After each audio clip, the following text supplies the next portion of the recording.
எல்லாருக்கும் வணக்கம். நான் Hema Subramanian. Welcome to home cooking Tamil. எல்லார் வீட்லேயும் அடிக்கடிக்கு இந்த ஸ்நாக்ஸ் செய்வாங்க. அதுதாங்க முறுக்கு. முறுக்கு செய்யறதுக்கு நிறைய ரெசிபிஸ் இருக்குது. அவங்கவுங்க வீட்டில் அவங்கவுங்க ஸ்டைலில் அவங்க முறுக்கு செய்வாங்க. இன்றைக்கி எங்கள் வீட்டில் செய்கிற மாதிரி ஒரு முறுக்கு ரெசிபி உங்கள் கூட ஷேர் பண்ண போகிறேன். ஸோ வாங்க அந்த ரெசிபி எப்படி செய்கிறதுன்னு பார்க்கலாம்.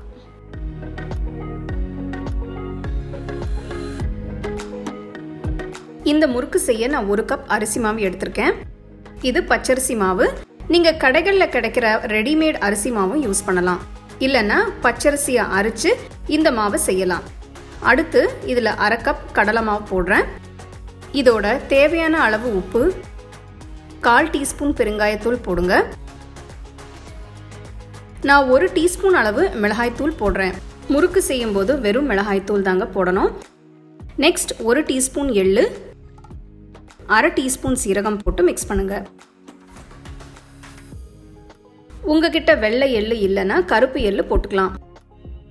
மாவை மிக்ஸ் பண்ணதும் இதில் 1 டேபிள் ஸ்பூன் வெண்ணெயை போட்டு மிக்ஸ் பண்ணுங்க.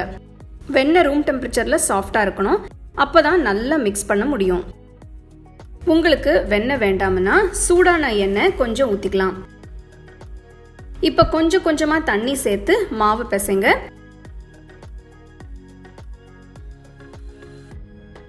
நான் 1 கப் அரிசி மாவுக்கு 1 டீஸ்பூன் மிளகாய்த்தூள் போட்டிருக்கேன். நீங்கள் உங்களுக்கு எந்த அளவு காரம் வேணுமோ அதுக்கு ஏற்ற அளவு மிளகாய்த்தூள் அட்ஜஸ்ட் பண்ணிக்கோங்க. இப்போ பாருங்கள், மாவை நல்லா பிசைஞ்சாச்சு. இதை 5 நிமிஷத்துக்கு அப்படியே வச்சுருங்க. முறுக்கு அச்சில் மாவு போடுறதுக்கு முன்னாடி உள்ள கொஞ்சம் எண்ணெயை தடவுங்க.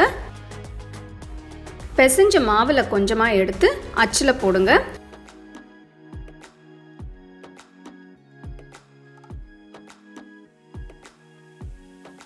முறுக்கு போடும்போது எண்ணெய் நல்லா சூடாக இருக்கணும்.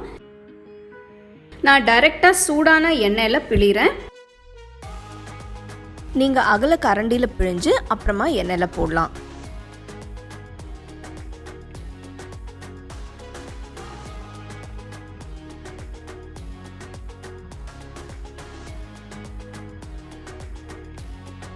எண்ணெயில் சத்தம் அடங்கி கோல்டன் ப்ரௌன் கலர் வந்ததும் முறுக்கை எடுத்துருங்க.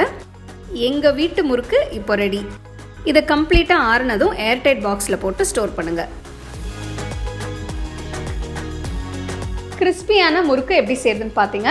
நீங்கள் ஃப்ரீயாக இருக்கிற நேரத்தில் இது பண்ணி ஒரு ஏர்டைட் டப்பாவில் போட்டு வச்சிங்கன்னா ஈவினிங் டீ டைம் ஸ்நாக்ஸாக நீங்கள் அதை சர்வ் பண்ணலாம். ரொம்ப அருமையாக இருக்கும், நல்லா க்ரன்ச்சியாக டேஸ்டியாக இருக்கும். கண்டிப்பாக இந்த ரெசிபி நீங்கள் ட்ரை பண்ணி ரசித்து சாப்பிடுங்க.